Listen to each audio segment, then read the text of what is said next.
연대표에서 보면 통일신라라는 어떤 명칭을 잘 사용하지 않고 있단 말이야. 근데 그걸 완벽한 한반도 이후 그 위쪽을 고구려의 영토라고 했을 때 완벽한 한국의 통일이라고 볼 수 없다라고 얘기를 합니다. 왜냐하면 그쪽 위쪽 부분을 발해가 영토 확장을 해서 통일했던 부분이기 때문에 그래서 남북조 시대라는 얘기를 많이 쓰는데요. 통일신라에 대한 무용이 연구가 조금 힘든 부분은 그거 같아요. 연대표 상에 뭐 이거는 고구려다, 이거는 삼국, 이거는 뭐 신라다, 이건 백제다, 또는 고려다, 조선이다라고 하는 정확한 어떤 얘기를 하지 못했던 부분이 있기 때문에 그 통일신라에 대한 연구는 조금 어려운 부분이 사실은 조금 있습니다. 그래서 보통은 고구려와 백제를 통합했던 나라, 그게 누구죠? 신라죠. 그 후기 신라라는 명칭을 많이 사용을 하고 있습니다. 그래서 요 부분을 이제 좀 다시 짚어가도록 하고요. 자, 저희 오늘 목차예요. 그래서 통일신라 시대 무용 연구의 배경 및 방법, 통일신라 시대의 무용의 종목과 내용, 통일신라 시대 무용의 특성과 의미 부분입니다. 그래서 제가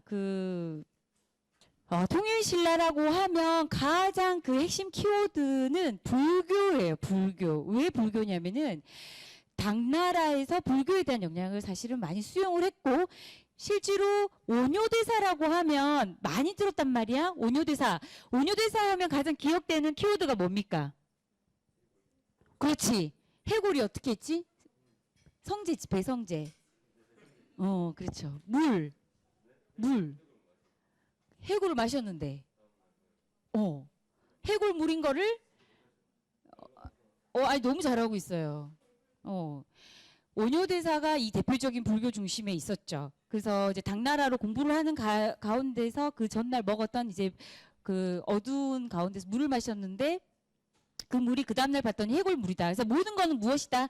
이 마음가짐의 문제다. 내가 다른 나라 가서 배우는 게 문제가 아니라 나를 하는 게 중요하다라고 해서 당나라의 유학을 포기를 했습니다. 그래서 그 오녀 대사가 만들었던 춤이 뭐야? 그래서 무네무죠.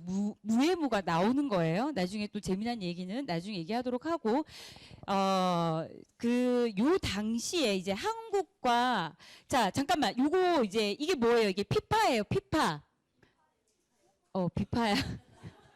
이 비파가 굉장히 많이 이제 그때 당시 당나라의 어떤 그 문화에 이제 영향을 받아서 많이 사용을 했는데 중요한 거는 이런 어떤 악기들이 어디에다 나왔냐면 이제 비암사랑 상온사예요. 그러면 보통 이 사자가 붙으면 뭐예요? 절사자잖아. 자, 요 사자는 절사자예요. 그래서 유명한 보통 이제 이 사자로 끝나면 절이라고 생각하면 돼요. 비암사는 이 비암사가 이게 비석이야. 돌로 만든 비석이 이 악기에 새겨져 있다고 그래요. 자, 또 한 가지. 상원사는 동종이죠. 그 천동으로 만든 종인데 이 종이 우리나라에 가장 오래되고 아름다운 종으로 굉장히 유명한 보물 중에 하나인데 여기 또한 모든 이제 악사들과 이제 비파를 들고 있죠. 이렇게 악기하는 장면들이 곳곳에다가 새겨놨습니다. 그래서 악기의 어떤 사용이 굉장히 다양했던 거. 여기 그러니까는 그 공부를 할 때 통일신라 시대의 무용에 대한 가장 핵심적인 단어는 무엇이다? 불교다. 또 한 가지는 당나라의 문화를 굉장히 많이 수용했다라는 거. 그 샘플링이 사실은 이렇게 비파라는 악기의 종류가 굉장히 다양해졌다라는 거 잘 아시면 될 것 같아요. 자, 또 나옵니다. 왜? 중요하기 때문에 나온 거예요. 제가 계속 반복하는 거는 뭐냐면 중요하기 때문에. 그러면은 조금 눈치가 있는 애들이면 무슨 말인지 잘 알 거라고 난 생각해. 우리 무용가가 눈치 하나도 되게 빠르잖아. 센스도 있고. 자, 향악자병이라고 했을 때 제가 좋아하는 단어 중에 하나예요. 향자는 고향 향자예요. 그래서 우리 것의 음악이라는 얘기입니다. 그럼 벌써 고구려와 백제를 통일했던 신라는 무엇이 들어갔냐면 주체성, 그 다음에 또는 자존의 어떤 정체성, 그리고 자기 자국 문화에 대한 독립을 시켜야 되겠다는 어떤 의식이 들어가 있다는 걸 여러분들은 아셔야 돼요. 이 향악이라는 단어 자체가. 그래서 향악자병이라는 것 자체의 키워드를 쓰는 것 자체는 참 중요합니다. 향악이라는 거를 그 단어를 쓴 시기를 사실은 이렇게 후기 신라 또는 통일신라라고 하는데, 그러면 향악과 대비되는 악이 뭐니?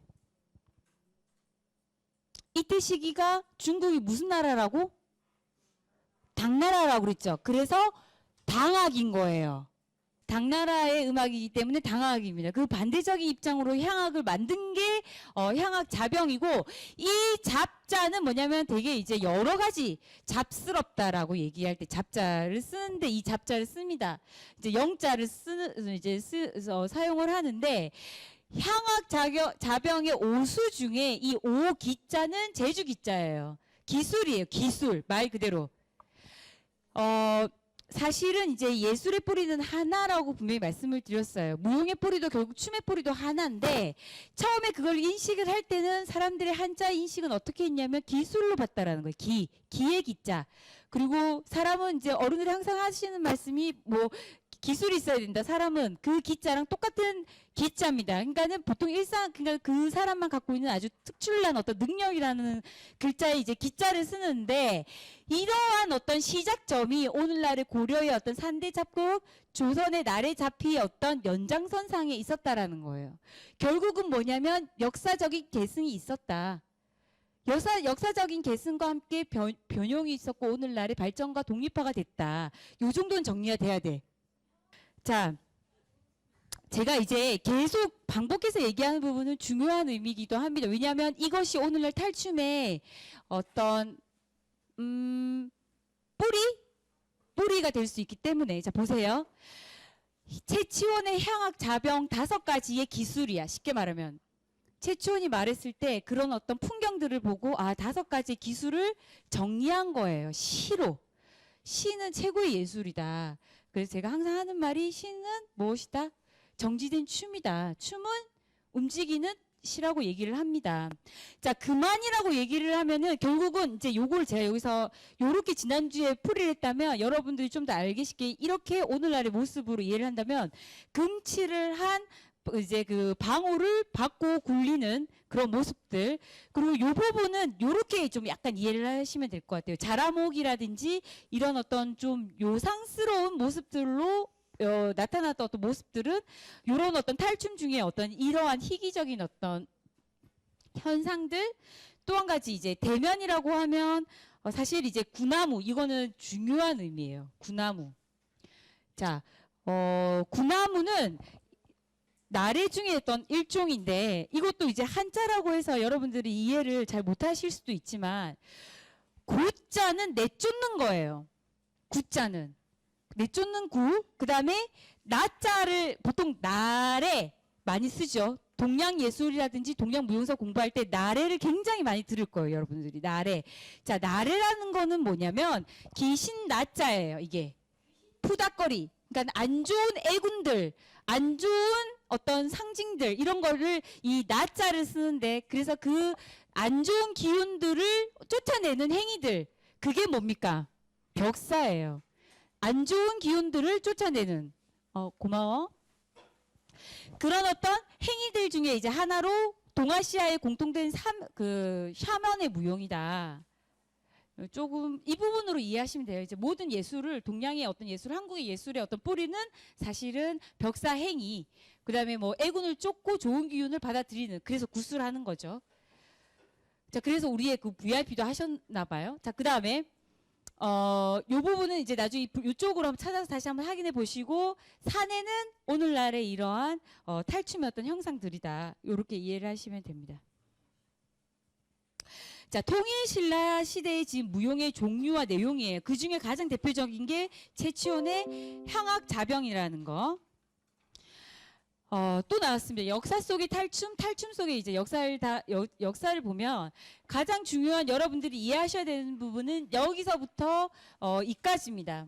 자, 이까지인데, 동아시아가 됐던 동양이 됐던 아니면은 이제 시대적인 부분으로 나뉘었던 간에 탈춤이라는 것, 탈을 쓰고 춤을 춘다라는 어떤 부분들은 모든 인류가 갖고 있는 공통된 문화예술이에요. 어떻게 보면 가면이라는 거는 서양에도 가면을 쓰고 무용을 하는 그런 부분들도 있고, 근데 우리나라 같은 경우에 사적 조망을 해보면 실질적으로 그때 그 국립중앙박물관에서 발췌하셨죠. 이런 어떤 조개 가면을 통해서 백제, 통일신라, 고려, 조선. 자, 요 키워드만 보셔도 이제 원시, 그다음에 이제 삼국이죠. 삼국 이 시대가 고구려, 신라, 백제가 있죠. 이때 여기가 삼국. 그다음에 이게 이제 이거를 뭉뚱그려서 중세라고 얘기를 하죠. 중세, 통일신라. 그리고 고려, 조선만 봐도 여러분들은 사실은 큰 한국의 역사의 연대표가 지금 가시화 되셔야 돼요. 눈에.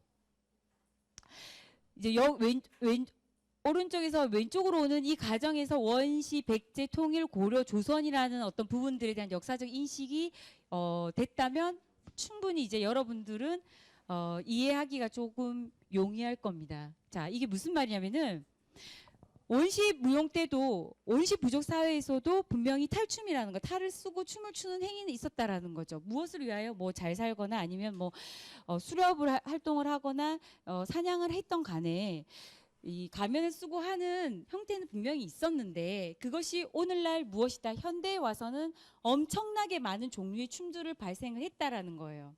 자, 그 나열을 해봤을 때 보니까 어떤 발전이 있었냐? 이 조개 가면으로 시작으로 해서 백제에는 그때 백제 시대 때 말씀을 드렸어요. 가장 중요한 키워드는 기악무다. 백제에서는. 그리고 미마지를 잊으면 안 된다.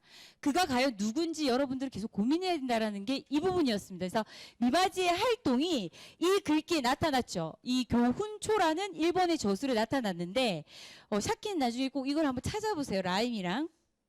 백제인이라는 명칭이 있어요. 그러면 미마지는 백제인이라는 거야. 그렇죠? 미마지가 기북은 뭐야? 북한에서부터 내려왔다라는 거예요. 그러면 그때 당시 북쪽은 뭡니까? 중국이란 얘기예요. 그럼 결국은 미마지가 중국에서 무언가를 배워서 왔다고. 오나라 이거 중국 오나라에서 배웠다. 기악무에서 능하다는 것은 뭐냐면 능력자라는 거예요. 그 기술을 능력자처럼 마스터했다는 거예요. 한지라 여기서 앵정촌은 일본에 있는 곳이라고 합니다. 앵정촌으로 가가지고 소년을 모아서 기악무를 가르쳤다. 수제자 2명을 이제 키운 거예요. 수제자 신앙과 재문. 그래서 악무를 전했다. 그럼 결국은 이 문장만으로 무엇이 이해되냐면, 가면을 쓰고 좀 원시 시대보다 발전된 이 춤이, 이 탈춤, 탈을 쓴 요거죠. 여기 미마지가 정해진 그 가면인데, 결국은 이런 가면들이 어떤 중국의 그 문화들을 수용을 하고 어디로 갔다? 일본으로 전파했다라는 거예요. 그래서 동아시아의 문화의 공통성을 나타낼 수 있다라는 거예요. 어떻게 보면. 근데 그게 우리 그때 살고 있는 사람이 그 문화를 어떻게 받아들이고 그걸 어떻게 전승하고 그걸 갖다 이어갔느냐에 따라서 각각 남아있는 전통 예술이 틀렸다라는 거예요. 틀려졌다는 거, 달라졌다라는 거예요. 틀리다는 표현보다 저는 다르다는 표현을 좋아합니다. 그래서 달라진 거죠. 그러면 우리나라 같은 경우는 보았더니 이게 만일 A의 구조였어. A의 형태다. 근데 얘가 리모델링을 한 거야. 백제를 가면서 이 리모델링이 굉장히 디테일해졌다고. 디테일해졌어. 어머나 봤더니 통일신라 누가 최치원이 이 이름에 뭔가 이렇게 뭐가 하고 있는 이 행위 자체에 이름을 붙여줬어. 그게 향악 자병 5가지 기술이었다는 거예요. 그게 뭐예요? 대면, 속독, 아까 앞에서 배웠던 사자춤. 쉽게 말하면 사자춤, 병신춤, 자라춤, 그다음에 뭡니까? 큰 가면을 쓴 대면, 그다음에 이제 구슬 갖고 돌리는 거. 그거 오늘날도 하죠. 유치원 애들 막 하잖아. 구슬 갖고 구슬 받기 막 이런 거. 그런 부분에서 의미를 보여줬다고. 얘가 메모하세요. 통일신라 시대에 이름을 지어줬다고. 명명화를 했다고. 누가? 최치원이. 여러 가지 어떤 잡스러운 어떤 기술들의 의미를 부여해 줬다고. 자, 그렇게 하다 보니까 이게 무엇이다? 5가지 기술이 됐다. 이게 곧 향악 자병이었죠. 5가지 기술. 자, 이러고 있다가 이것이 좀 더 구체화됩니다. 어떻게? 3대 잡국으로. 곳곳에 산대라는 잡극의 어떤 형식들의 극이 나타납니다. 극. 자, 극은 뭐야? 자, 우리가 보통 연극이라고 했을 때 극은 뭡니까? 극에는 뭐가 있어요? 그렇죠. 연기가 있죠. 대사가 있죠. 또 배역이 있어요. 배우라고 하죠. 배우가 있고 대사가 있고 뭔가 의식적인 주고받는 어떤 모습들이 보이면서 고려 때는 산대 잡극이라는 그런 걸 다 통칭하야 아가씨 나오고 스님 나오고 노장 나오고 뭐 예를 들면은 뭐 치발이 나오고 막 그런 어떤 막 사자춤 나오고 이런 어떤 부분들을 고려 때는 산대 잡극이라고 얘기를 해요. 그게 이제 예술의 뿌리도 사실은 하나예요. 근데 어떤 그 시대의 흐름 또는 어떤 문화적 발전 그다음에 그런 어떤 환경들에 의해서 시대의 발전인 거죠. 쉽게 말하면 시대의 발전에 의해서 그 예술 또는 그 춤은 어떻게 된다? 전문화된다 일단. 그리고 춤이 독립화된다. 그게 사실 한국 춤의 어떤 가장 발전된 역사예요. 역사의 일면이고 그 중에 대표적인 예로 저는 이 탈춤을 들었다는 얘기예요. 자, 결국은 분명히 기록이라든지 유물을 통해서 시작점을 봤어. 확인을 했어. 그렇죠? 아무런 의미가 없던 게 태어나자마자 3kg 정도 되는 어떤 갓난아기 예를 들면 인간도 결국은 부모의 노력과 교육과 사회의 어떤 문화적 배경으로 인해서 인식하고 나랑 김윤수라는 이름이 명명화되고 그리고 내가 점점점 발전하는 것과 똑같이 마찬가지로 처음에 의미가 없었어요. 얘는 일개의 그냥 조교였어요. 하지만 목적으로는 뭐 샤머니즘이 됐던 사냥의 어떤 의도가 됐던 수학의 의미가 됐던 간에 사람이 가면을 썼다고 이건 인류의 보편적인 무엇이다 예술적 도구였다고 이건 이해되시죠? 이렇게 아무런 의미가 없다가 백제의 어떤 기점으로 이렇게 기록이 나오는 거야. 기록이 나와. 근데 봤더니 미마지가 이러한 가면을 썼어. 그러면 결국 이 기악무라는 것이 탈춤에서 유래됐다라고 볼 수 있다라는 거예요. 자, 탈춤에서 유래됐다가 향악자병이라는 아주 이 부분이 굉장히 중요한 부분이에요. 통일신라가 이 부분에서 의미가 있다는 거예요. 무엇이다? 주체성이 생겼다라는 거. 내 거, 우리 거, 한국의 것이라는 향악의 자병이 생깁니다. 이때부터. 그러면서 그거에 이 5가지의 기회예요. 쉽게 말하면 이게 한자가 빠졌지만 5가지 이 기회를 이름을 지어줘. 누가? 최추원이. 얘는 붓을 돌리는 거. 얘는 산에 그 사자가 춤추는 거. 얘는 얼굴 큰 가면을 쓰고 어떤 벽사, 귀신을 쫓는 행위들이라고 이 통일신라를 기점으로 뭔가 모르게 명명화됐다고. 이름을 지어줬다고. 김윤지가 부를 때 김윤지인 거야. 나는 아무개였어요. 아무개였는데 우리 부모가 이름을 지어주면서부터 나는 발전이 시작이 되는 거예요. 의미화가 된 거예요. 의미. 김윤지라는 상징화가 된 거예요. 자, 그러면서 옥이라는 형태의 모습을 보이다가 고려 때 조선. 무엇이 있었냐? 전승. 굉장히 중요한 키워드입니다. 전승. 역사를 공부하는 데 있어서 가장 중요한 건 전승. 분명히 전승이 되었다. 김윤지가 태어나서부터 지금까지 지속적인 전승을 했었다는 거예요. 전승. 자, 또 한 가지. 무엇이 있었냐? 변용. 바뀌었다는 거예요. 조금씩. 그걸 변용이라는 거예요. 변용. 그러면서 마지막에 무엇이 있었냐면은 발전. 어떻게 발전됐냐? 말씀을 드렸었죠. 이러한 아무것도 없는 조개가면으로 시작을 해서 조선 후기를 기점으로 어떻게 됐다? 전국구의 발생이 됐다. 하나의 이름도 없던 조개가면 하나가 여기서는 무엇으로? 야류라는 이름으로. 그래서 여기에 뭡니까? 수영야류, 동래야류. 야류가 됐죠. 자, 여기 아래쪽 부분에 이제 그 부분들은 뭐 별신굿이라든지 하의 별신굿도 아까 그 좋은 얘기도 하죠. 별신굿이라는 얘기를 하지만 요 중간 지대 탈춤을 얘기할 때는 무엇이라고 하냐면 요 중간 지역은 오광대라고 얘기해요. 그래서 고성 오광대가 있는 거야. 자, 중부 지방에는 뭐가 있냐면 산대놀이라는 명칭이 있어요. 이게 어디야? 조선 때 말했던 의미죠. 여기서 송파 산대놀이. 이거는 이그젠플이에요. 여기 다. 송파 산대놀이 중구, 서울에. 그쵸? 그리고 여기서 들어간 것이 을령 탈춤, 그 다음에 강령 탈춤, 그 다음에 그 가장 유명한 게 봉산 탈춤. 북한은 이 지역명을 쓰고 있죠. 뭐예요? 뭡니까? 하나, 아무것도 없는 뿌리는 하나였는데 이게 가지를 치면서 가지를 치죠, 이렇게. 뭐야? 독립파.